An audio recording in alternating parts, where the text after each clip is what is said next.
In this segment, we are going to look at some of the developmental reflexes typical for the infant.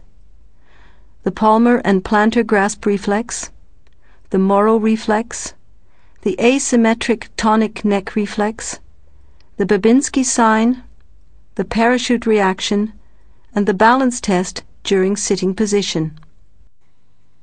The palmar grasp reflex is tested by introducing a finger from the ulnar direction into the palm, without touching the dorsal surface of the hand. The palmar grasp reflex is lost over the first 3 months.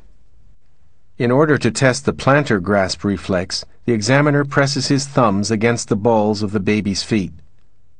The plantar grasp reflex is lost shortly before the child is able to walk. To test the Moro reflex, the examiner lays the baby onto his lower arm while supporting the baby's head with his other hand. The hand under the baby's head now moves downwards with a quick movement, so that the baby's head becomes dorsally flexed by a few centimeters. In an initial phase, the baby moves its arms outward and upward and extends its fingers into a fan. In a second phase, the arms are flexed and moved to the front. Thumbs and forefingers form a C. This reaction pattern ought to disappear by the 5th month.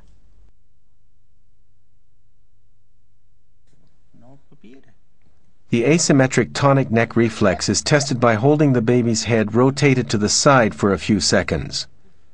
The tone of the extensor muscles of the extremities on the side to which the face is directed is increased, whereas the muscle tone of the opposite extremities on the side of the occiput is diminished.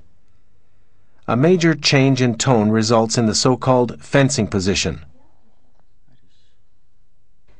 The asymmetric tonic neck reflex is lost by the 6th month in most babies.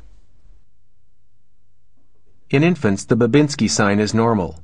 It is triggered off by stroking the lateral edge of the sole of the foot. The Babinski sign can be confused with a withdrawal response. The Babinski sign disappears by the time the child is able to walk. A reaction which develops during infancy is the parachute reaction. If a baby being held in a prone position is made to approach the blanket quickly, it extends its arms downwards in a protective way. The parachute reaction develops from the 6th month.